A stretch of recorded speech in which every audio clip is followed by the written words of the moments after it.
you have done so many professions. Now, if given a chance to re-engineer your career from where you are today, which role you will pick it up? I will definitely say that I would love now to get back into the profession of teaching or mentorship.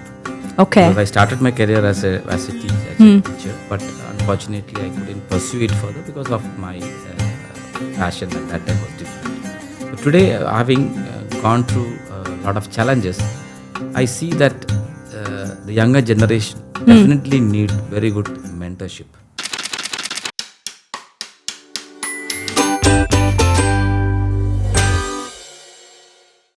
Hello everyone and good evening my dear listeners, and welcome to one of the very special episode of the Re-Engineered podcast. And I am Madhusmita Nayak, your host, and today is a very, very special episode as we have a very honorable guest with us. He is none other than Ambassador Dunston Pereira, and he is the Chief Executive Officer from the Royal Office of His Highness Sheikh Ahmed bin Faisal Al Qassimi for strategic partnership and policies. And he wears multiple hats. And the most interesting thing is that he has left indelible remarks in all the industries where he has worked upon. So, Mr. Dunston, welcome to my podcast, and it's really an honor to have you. Thank you so much, Madhu. It's been a pleasure to be always with you, and I enjoy, and I hope this talk show will kind of motivate many others to kind of embrace their journey to success. Thank you so much, and we'll be delving in deep diving into different sectors because you have gone through so many sectors, starting from diplomacy to leadership to social impact, and last but not the least, the world of entertainment. I was so amazed to know that you played as an actor also in few of the movies. So before getting into all this, my first question will be to you, like, if you want to describe your entire extraordinary career when you started your career journey and when you transited or if you transformed into such a big diplomatic role into the royal offices, how will you define your career journey? Well, my career journey is almost spanning to about 38 years now. Amazing, 38. Incredible. My journey in 1986. And I would say my journey had been challenging. It had been impactful. It had been fulfilling. Okay. And it had been meaningful. Very nice. And how you define meaningful as per your perspective? As per my perspective, because I was, during my entire journey, I had been able to kind of play different roles and wear different hats, Okay. which had some meaning to my life of existence. Correct. I think that is how I would perceive it. Like, for example, I started my journey as a teacher. Then at the age of 22. Amazing. Like while you were studying itself, you started your career. I finished my career studies, and then immediately I got into the profession of teaching. Yeah. And but at that age, I was too young, and then it looked that the profession of teaching looked very monotonous for me. Okay. Repeating the same stuff every day.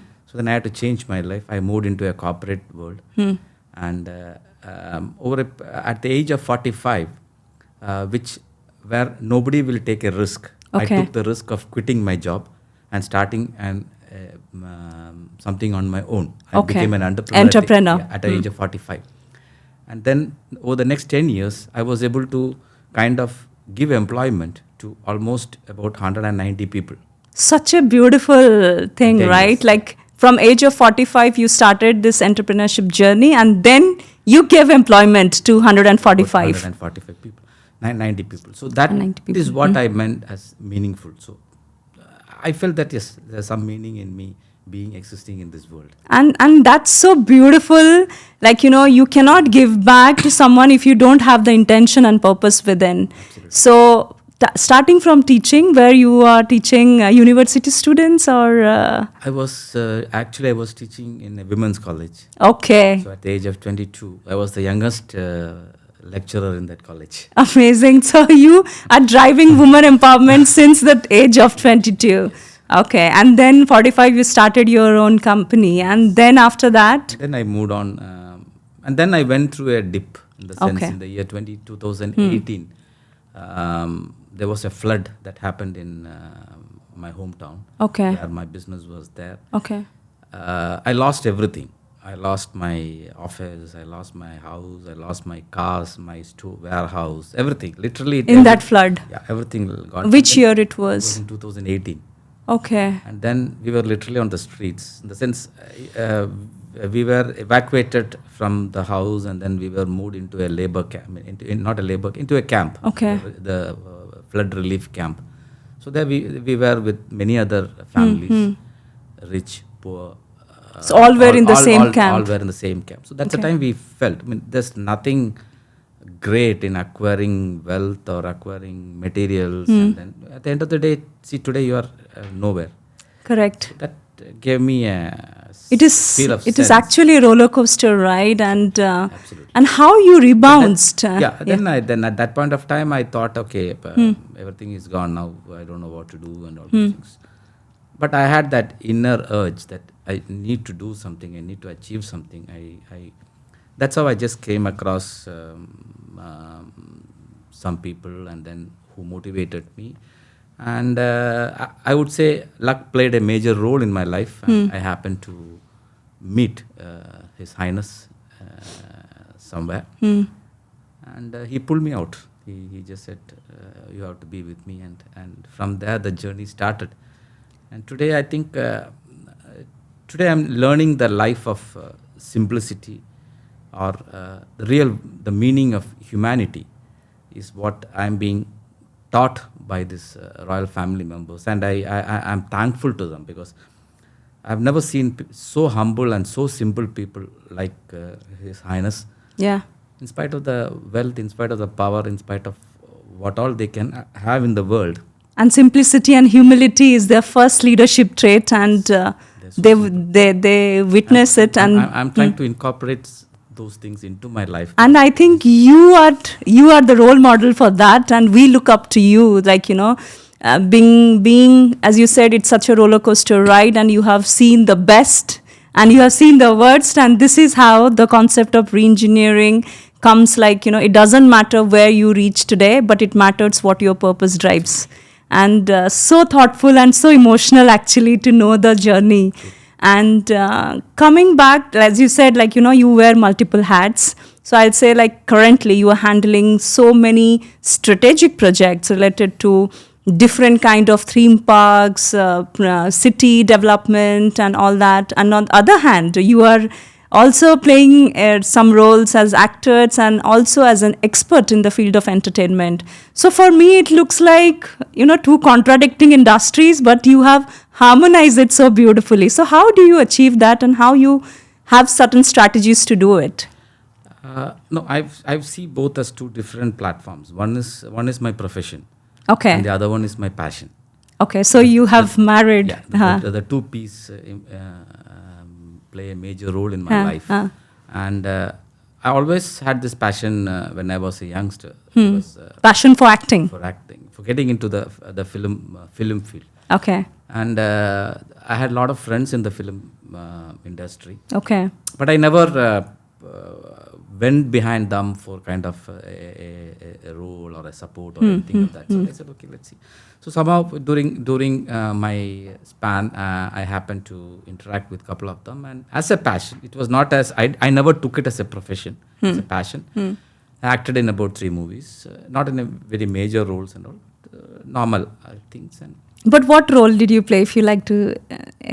I think say. in one movie it was a doctor kind of thing. Okay. I mean, all character roles. Okay. Yeah, Tamil movies. And then after that, then I moved on. I mean, I moved on to with my profession. And I think I used to sing. I was not knowing that. So along with acting skills, you have singing skills too. Then Yeah. in sports, I was a cricketer in the college. Okay. So all those things were the part of my life. I always like to be myself engaged in different activities. I mean, not confined to one kind of. So that is how my passion was there. But then I moved on to my profession, and my life keep running behind the profession life. And even now my dream, or one of my important thing that which I am looking forward is to learn violin. Oh, okay. Yeah. So new passion that, Passion. yeah. So now I'm trying to, because I've seen people playing beautiful music in the violin. So I Okay. always enjoy. I wanted to kind of make sure that I learn, and then I do a stage show somewhere, and that is my dream today. And And I'm 100% sure it will be dream come true. And I think that will be your re-engineered thought for this year. And we will maybe meet up after some time seeing you playing violin. maybe I don't know. Very nice. And how you manage such multi-talents within you, and how you find time to cope up with all this with your busy schedule? No, times, if right from my childhood, I never can sit idle. In the sense, I always love to kind of be engaged myself in various activities. Even now, my professional life today, if you see, it goes in many days. It goes even up to 3 o'clock or 4 o'clock in the morning. Morning, So okay. I sleep late, basically, Okay. because since I'm interacting with Global, people from different for the geography, global, yes. the time zones are different. Correct. So it spans. So Yeah. in between, whenever I get time, I try to engage myself in With- some activities. Sometimes I watch movies. Sometimes I play with my pet dog. Sometimes I spend time with the family. I take them out. I mean, so it's fully packed kind of thing. So And you generate your passion and hobbies from that, and get engaged, yeah. So because you work in such a global geographical thing, and I know that you are a very high negotiator, and you have very, very good negotiation skills, and which plays a very major role when you're having global ties.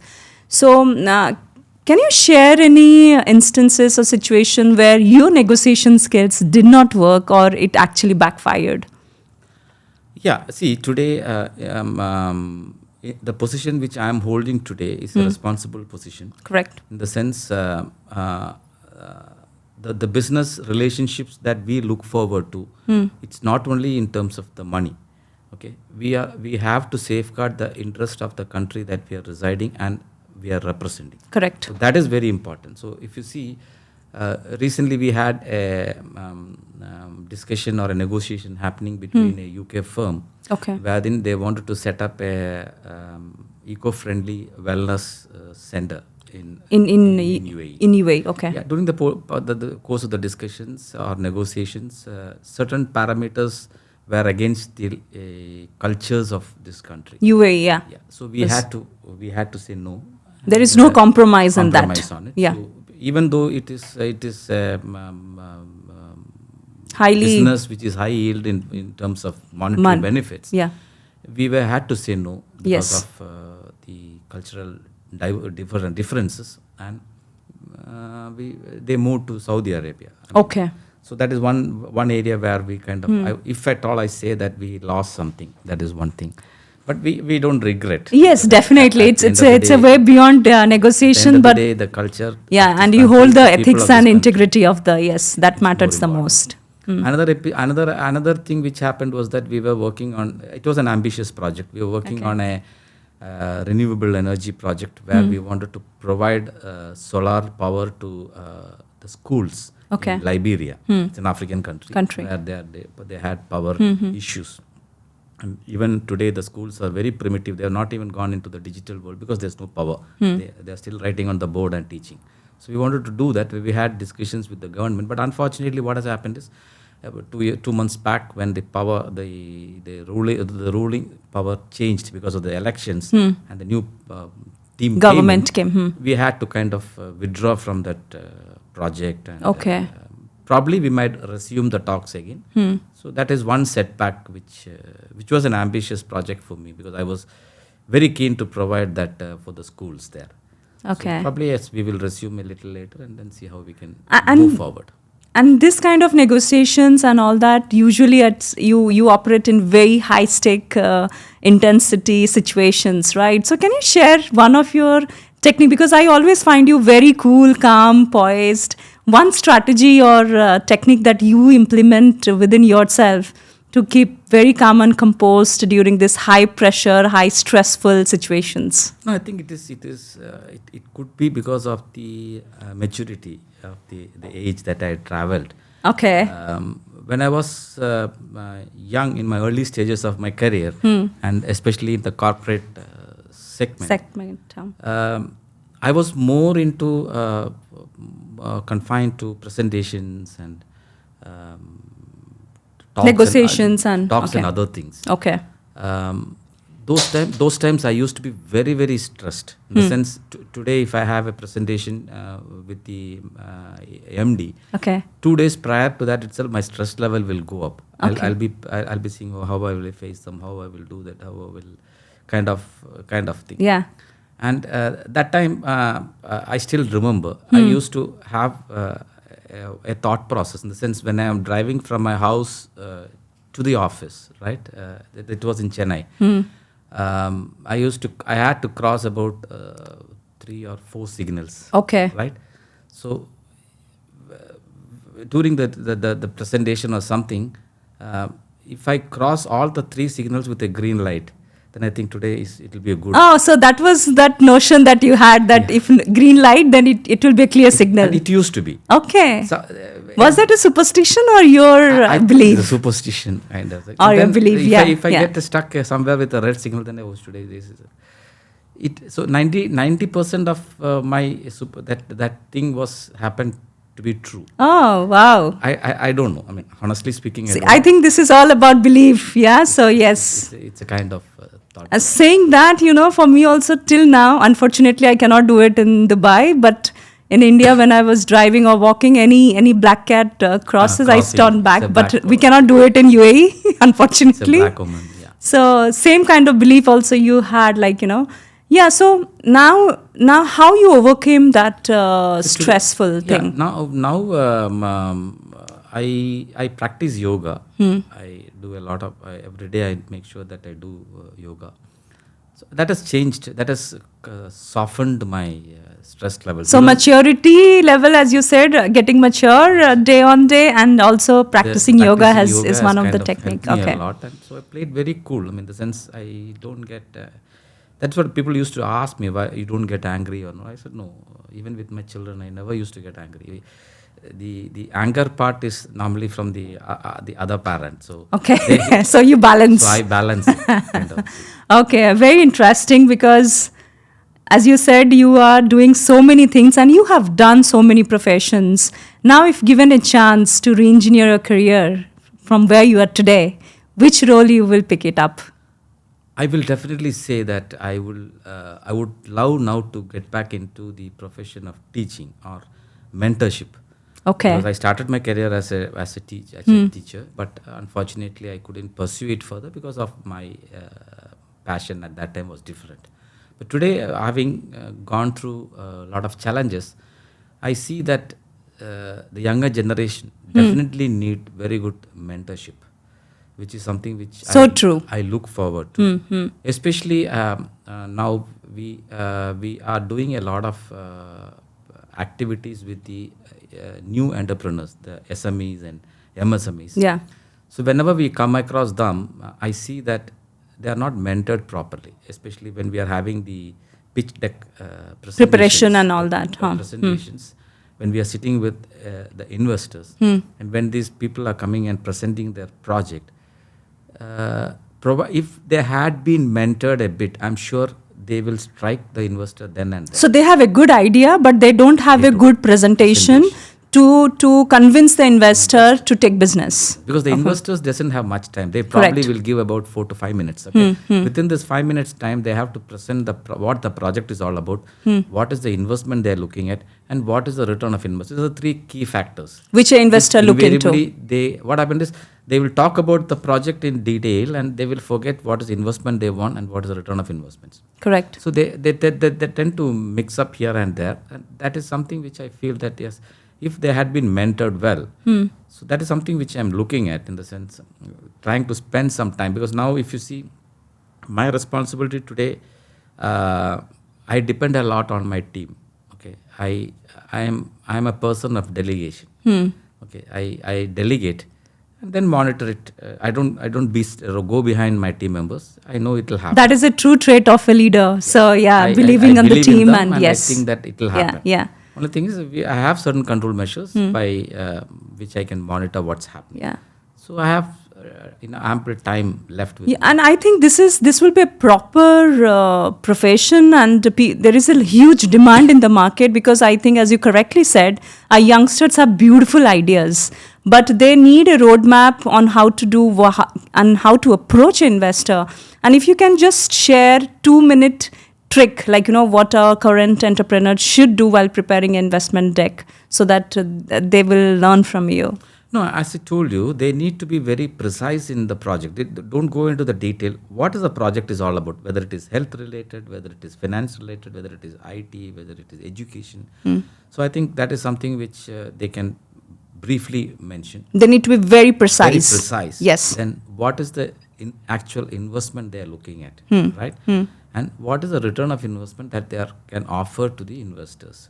These are the three major factors which can kind of make sure that the investor is convinced. Yeah. And they can go on board. Anything on financial projections and all that, no need. That will come in the return In of the investments, return on right? investments, okay. That will show. So these three things which they need to be very clear while preparing, and then that is, and such a beautiful thing. And are you planning to only do for entrepreneurs, or you want to teach this thing in the school or university level, so that people, kids prepare themselves with the entrepreneurship mindset? I would love to do that. And we are also working on a project where we wanted to launch a TV show for these entrepreneurs. Okay. To showcase their skills, so that they show their skills into the world, and then which will motivate other entrepreneurs. And it will be open to. See, rather than sitting with 10 people and then mentoring them, if I get a show. Yes, and you will be getting a global reach, and I think the idea should not fade off, right? Because when they go to investors with the improper, unstructured approach, and it doesn't happen, they get demotivated too. So I think it's a lovely thought, and if I'll be requesting you also, I have so many entrepreneurs friends who will be looking forward if you start your career in this. Absolutely. And many congratulations for this, and all the best. Thank you so much. These are all some. And one of the best career advice that you have received till date? I would say that you should chase your passion. Whatever you feel that you should do, go behind it. Don't get stuck because, whether can I do it, can I not do it? And always do what your mind says. Okay. So you want to give this advice to our younger generation too? Chase your dreams with passion, right? Do what your mind says. But with a structured approach. Don't go by what others say. Because chase your dream. Chase your dream. And what is the advice that you have received from your mentor, and it's still there in your mind? No, honestly speaking, over the period of career, I have received many advices in terms of one of the best management concepts and other things. But I would say the most important thing that I have cherished, or is today what I've seen from the royal family members. Okay. Humility. Is amazing. It's so good, right? That humility actually makes you reach somewhere when you have never imagined. Right from the dress. Yeah. Because they wear that single white kantura. Yeah. Right? Whereas if we had the kind of wealth, we'll be flaunting. Yes, flaunting. Different colors of dresses. Yeah. It's not that they can't do it. But I think that is hats off. And such a beautiful thought process itself. And I think you sitting there and knowing them more deeper and more personally, you have witnessed it. And for us, we are fortunate to hear it out from you. And that is why this world, this country is so lucky for us to be here, because the leaders are so humble and so simple, and they always believe in helping others. That's it. And this is Dubai is a melting pot, UAE is a melting pot, and I think we feel more safer and over here, and we collaborate more here than what we do in our home country. And we never consider this second home country, we consider this as a first country for ourselves. Absolutely. Thank you so much for your thought process. And before we sign off, what are the 3 top strategic priorities of Royal Office for this year? This year we are embarking on the sustainable goals, which especially after the COP28, we are working on and social responsibility. Okay. We are working on a project of planting about 1 million trees. Oh, in UAE? In UAE. Where specifically in UAE? The places are being identified. Okay. So we are starting the drive through the schools and universities. Oh, so great. 1 million trees. In Okay. the next 1 year. In next 1 year, in 2024. 2024. Amazing. So we will be launching this project sometime end of January. Okay. Incorporating all the schools, and all the students will be given the responsibilities of planting the trees. We'll be working with the municipalities and identifying certain areas where it can be planted. And so this is one thing, making it more greener. So that is greener UAE, yeah. Greener UAE. That is one thing that we are looking at. The second one is to, of course, to develop Ras Al Khaimah as a destination. So we are trying to bring in as many projects that can turn the life ahead and make it at a prominent place in the tourism map. In the tourism. So boosting Ras Al Khaimah tourism. And the third important strategy that we are working out is to impart affordable education. Oh, right? okay. So we have collaborated with a couple of groups from India, and we have already taken over 2 schools in Dubai. Okay. We are planning to set up a university in Ras Al Khaimah. So the ultimate aim is to provide affordable education. So which is one of the sustainable development goals. Yeah. Because today, if you see, I have seen education is an expensive factor. Yes, in UAE, definitely, yeah. Because of that, what happens is there are many parents who are sending back their children to their hometown for studies, and they kind of work here. So that gives a kind of a rift between the children and the parents. The parent is not able to concentrate on his work.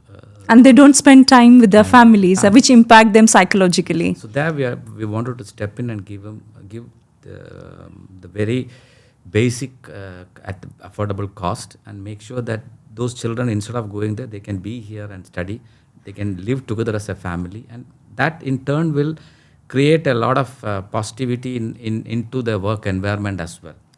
So cannot agree more. It will create a holistic family life, right? And you, by bringing this, I must say, you will be bringing UAE happiness score to a different level, right? So incredible project. We have collaborated with a group who are very, very passionate about education. They don't see education as a business. It's a passion.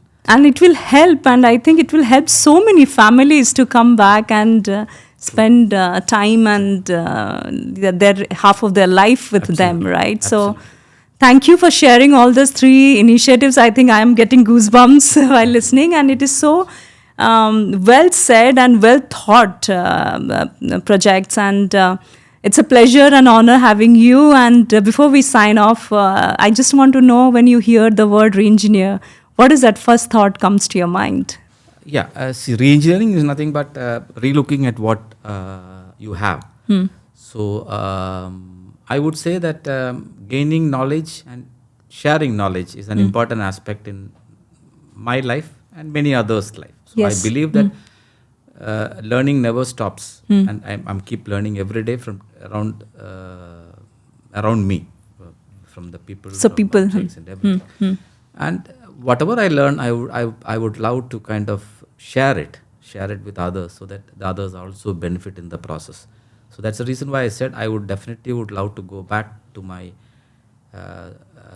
career which I started, as a teacher, not as teaching in the school or anything, but at least as a mentor kind of thing, and maybe as a faculty at times to some universities or something. And this is such a noble thought of giving back, and especially to those entrepreneurs who have brilliant ideas. Absolutely. And making it into business, and again generating employability. And this generation